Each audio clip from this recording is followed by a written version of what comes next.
তো তুমি আমার লাইফে আসার পর আমি ফিল করছি এই মানুষটা এমন একটা মানুষ যার সাথে বাকিটা জীবন অনায়াসে কাটায় দেওয়া যায়। আর দিয়াস না তো ওরে দেখতে দেখতে বড় হয়ে গেছি, এখন ওইটা আর দেখতে চাই না, থাক ওটা জেনে আছে উনি ভালো থাক, তুই আউস না রে, তুই আউস না, দুজন ধরে থাকস না, আমরা জানি উনি কিছু একটা আছে, আর ইমোশন গান সাইডে দেখা গেছে না।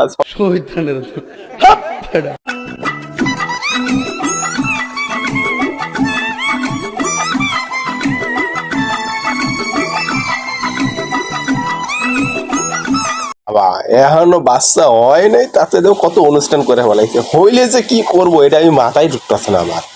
রাখতে তুই আর অনুষ্ঠান করিস না, বের হইতে দে ভাই, ভালো মতন বের হইতে দে, তারপর অনুষ্ঠান করিস।